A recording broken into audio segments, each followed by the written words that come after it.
బంగాళాఖాతంలో ఈ అల్పపీడన ప్రభావంతో రాష్ట్ర వ్యాప్తంగా భారీ నుండి అతి భారీ వర్షాలు కురుస్తున్నాయి. ఇప్పటికే ఉమ్మడి ఖమ్మం జిల్లాకు రెడ్ అలర్ట్ ప్రకటించారు అధికారులు. రాత్రి నుంచి కురుస్తున్న భారీ వర్షాలకు పలు చోట లోతట్టు ప్రాంతాలు జలమలమయ్యాయి. ఖమ్మం పాత బస్టాండ్ ఐటీ హబ్ టీఎన్జీఓ కాలనీలో వర్షపు నీరు చేరింది. మరోవైపు పల్లెపాడు నుంచి ఏకునేనుకూరు వల్లేరు ప్రధాన రహదారిపై వాగు ఉధృతంగా ప్రవహించడంతో రాకపోకలు నిలిచిపోయాయి. భారీ వర్షం కారణంగా సతుపల్లి, ఇల్లందు, మనుగూరు ప్రాంతంలో బొగ్గు ఉత్పత్తి నిలిచిపోయింది.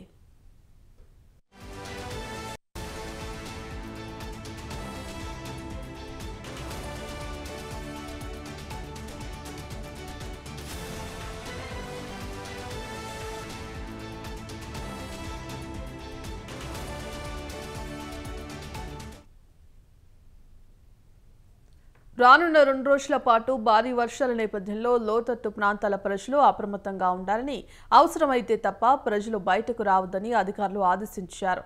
భారీ వర్షాలతో చర్ల మండలంలోని తాలిపేరు ప్రాజెక్టు కొనసాగుతోంది.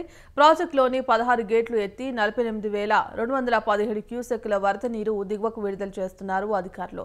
ప్రాజెక్టు పూర్తి స్థాయి నీటి మట్టం 74 మీటర్లు కాగా ప్రస్తుతం నీటి మట్టం 71.30 మీటర్లుగా ఉంది. గోదావరి నీటి మట్టం ప్రస్తుతం 29 అడుగులుగా ఉంది.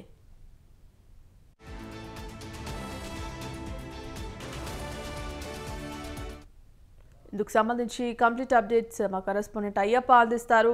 అయ్యప్ప, చెప్పండి, ఇప్పటికే తెలంగాణ రాష్ట్రంలో భారీ వర్షాలు కురుస్తున్నాయి. మరి రానున్న 2 రోజుల్లో కూడా భారీ వర్షాలు కురుస్తాయంటూ కూడా ఇప్పటికే వాతావరణ శాఖ హెచ్చరికలు జారీ చేస్తుంది. ఇప్పటికే అటు ఖమ్మం పూర్తిగా ఇళ్లలోకి వరద నీరు చేరి మొత్తం నీట మునిగిన పరిస్థితి కనిపిస్తోంది. మరి రాబోయే 2 రోజుల భారీ వర్షాల దృష్ట్యా అధికారులు ఏ విధమైన చర్యలు తీసుకోబోతున్నారు? ప్రస్తుతం అక్కడ పరిస్థితి ఏ విధంగా ఉంది? భాగశ్రీ బంగాళాఖాతంలో ఏర్పడిన అల్పపీడన ప్రభావంతో ఇప్పటికే రాష్ట్ర వ్యాప్తంగా భారీ నుండి అతి భారీ వర్షాలు కురుస్తున్న పరిస్థితి ఉంది. గత 2 రోజులుగా కురుస్తున్నటువంటి భారీ వర్షాలకు ఉమ్మడి ఖమ్మం జిల్లా అస్తవ్యస్తమైన చెప్పచ్చు. ఇప్పటికే ఖమ్మం జిల్లాకు, భద్రాద్రి కొత్తగూడెం జిల్లాకు రెడ్ అలర్ట్ అయితే ప్రకటించారు. రాత్రి నుండి భారీ వర్షం కురవటంతో పలు చోట్ల లోతట్టు ప్రాంతాలు పూర్తిగా జలమయమయ్యాయి. ప్రస్తుతం అయితే ఖమ్మం పాత బస్టాండ్ ఐటీ టీఎన్జీఓ కాలు వర్షం నీరు చేరడంతో ప్రజలైతే తీవ్ర ఇబ్బందులు ఎదుర్కొన్న పరిస్థితి ఉంది. మరోవైపు భద్రాచలం కూడా వరద నీరు అయితే పోటెత్తింది. ప్రస్తుతం 33 అడుగుల వద్ద గోదావరి వరద ఉధృతి అయితే కొనసాగుతుంది. మరోవైపు తాలిపేరుకు 24 గేట్లు దిగువకు గోదావరికి అయితే నీరుని విడుదల చేస్తున్న పరిస్థితి. మరోవైపు కిన్నెరసానికి ప్రాజెక్టు కూడా వరద నీరు చేరుతుంది. ఇటు ప్రస్తుతం చర్లమండలంలో తాలిపేరుకు అయితే వరద ఉధృతి అయితే కొనసాగుతున్న పరిస్థితి నేపథ్యంలో అధికారులు అయితే అప్రమత్తం అయ్యారు. ఎందుకంటే గత సంవత్సరం చూసుకోవచ్చు, ఆగస్టు నెలలో పూర్తిగా వరద రావడంతో అక్కడ ఉన్నటువంటి భద్రాద్రి పరిసర ప్రాంతాల్లో పూర్తిగా నీట మునిగాయి. అందువల్ల ఇప్పటికీ అధికారులు అయితే ఐఎల్ఎట్ అయితే జారీ చేసిన పరిస్థితి ఉంది. ఇప్పటికే అధికారులు సమీక్షా సమావేశం నిర్వహిస్తున్నారు. ప్రస్తుతం రేవంత్ రెడ్డి కూడా జిల్లా కలెక్టర్ సమీక్షా సమావేశం నిర్వహించి అక్కడ ఎప్పటికప్పుడు పరిస్థితిని అయితే తీసుకున్న పరిస్థితి. ఎందుకంటే తెలంగాణ రాష్ట్రంలో ఇప్పటికే 10 జిల్లాలకు అయితే రెడ్ అలర్ట్ జారీ చేసిన పరిస్థితి. దీంతో ప్రజలైతే తీవ్ర ఇబ్బందులు ఎదుర్కొంటున్నారు. మరోవైపు విద్యా సంస్థలకు అయితే సెలవు అయితే ప్రకటించిన పరిస్థితి. ఎందుకంటే రానున్న 2 రోజుల పాటు భారీ నుండి అతి భారీ వర్షాలు కురిసే అవకాశం ఉందని కూడా వాతావరణ శాఖ చెబుతున్న పరిస్థితి నేపథ్యంలో ఇటు జిల్లా యంత్రాంగం అప్రమత్తమైంది. మరోవైపు భద్రాద్రి కొత్తగూడెం జిల్లా గుండాల, ఆళ్లపల్లి మండలాల్లో నిన్న రాత్రి నుండి ఎడతెరపు లేకుండా కురుస్తున్న భారీ వర్షాలకైతే ఆళ్లపల్లి, గుండాల మండలంలో వరద ఉధృతి ప్రవహిస్తున్న పరిస్థితి. సుమారు 5 గ్రామాలకైతే రాకపోకలు అయితే నిలిచిపోయిన పరిస్థితి చూస్తాం. మరోవైపు భద్రాచలంకి క్రమంగా వరద నీరు పెరిగే అవకాశం ఉందని కూడా అధికారులు చెబుతున్నారు. అయితే ఈ రోజు 9 గంటల ప్రాంతంలో 34 అడుగులకైతే గోదావరి చేరుకుంది. 43 అడుగులు చేరుకుంది. మొదటి ప్రమాద హెచ్చరిక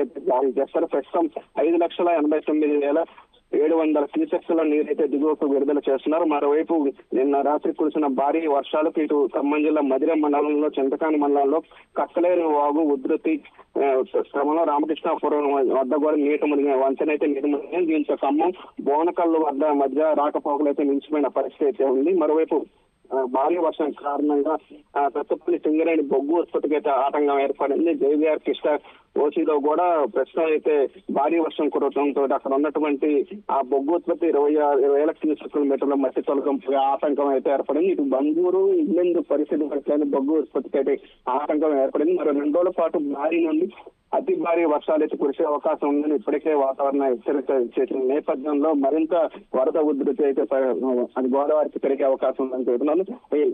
లోతట్టు ప్రాంతాల ప్రజలు అప్రమత్తంగా ఉండాలని కూడా ఇప్పుడు అధికారులు అయితే జారీ చేస్తున్నారు. ఇప్పటికే టోల్ ఫ్రీ నెంబర్ కూడా ఏర్పాటు చేసిన పరిస్థితి. మరోవైపు పునరావాస కేంద్రాలు కూడా ఏర్పాటు చేసి అధికారులు అయితే సమీక్ష నిర్వహిస్తున్న పరిస్థితి ఉంది. అయితే అత్యవసరం అయితే ప్రజలు బయటికి రావాలని కూడా అధికారులు చెబుతున్నారు. భాగ్యశ్రీ.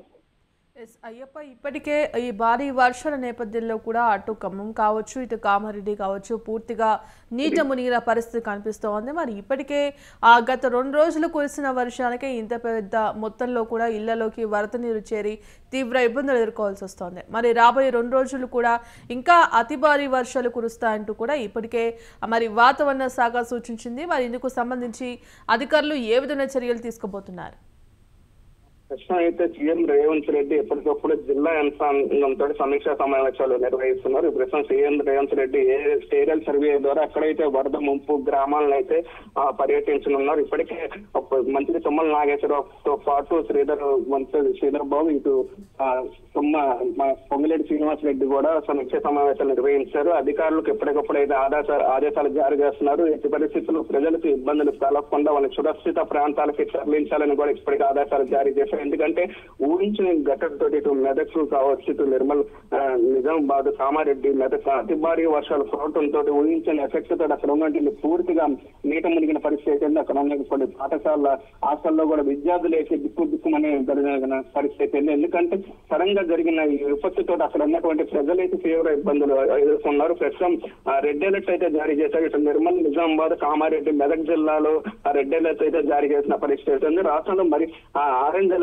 16 జిల్లాలకైతే జారీ చేశారు. మోస్తారు నుండి భారీ వర్షాలు అయితే కురిసే అవకాశం ఉందని కూడా అధికారులు చెబుతున్నారు. మరోవైపు 13 జిల్లాలకు ఎల్లో అలర్ట్ అయితే జారీ చేసే పరిస్థితి ఉంది. ఏదైనప్పటికీ ఊహించని ఈ విపత్తుతోటి అక్కడ ఉన్నటువంటి రైతాంగం కూడా తీవ్రంగా నష్టం వాటిల్లిందని, భారీ నష్టం వాటిల్లిందని కూడా ఇటు చెబుతున్న పరిస్థితి. దీంతో అక్కడ ఉన్నటువంటి ప్రజలను కూడా ఆదుకోవాలి. ఎందుకంటే రైతులు కూడా ఇప్పుడు చేతికి అందించే పంటని గుర్తుగా నీట పారిందని కూడా ఆవేదన వ్యక్తం చేస్తున్నారు. ఏదైనప్పటికీ రానున్న 2 రోజుల పాటు ప్రజలైతే అప్రమత్తంగా ఉండాలని కూడా చెబుతున్నారు. ఎప్పటికప్పుడు అధికారులు అయితే ప్రజలను కాపాడే నిమగ్నమయ్యారు. ఎందుకంటే ఇప్పటికీ ఉద్యోగస్తులు కూడా సెలవు అయితే రద్దు చేసిన పరిస్థితి ఉంది. మరోవైపు సీఎం రేవంత్ రెడ్డి పూర్తిగా అక్కడ ఏరియల్ సర్వే ద్వారా అక్కడ ఉన్నటువంటి నష్టాన్ని అంచనా వేసి వారికి తగిన న్యాయం చేస్తామని కూడా చెబుతున్న పరిస్థితి ఉంది. బాగా రైట్, థ్యాంక్ యూ అయ్యప్ప.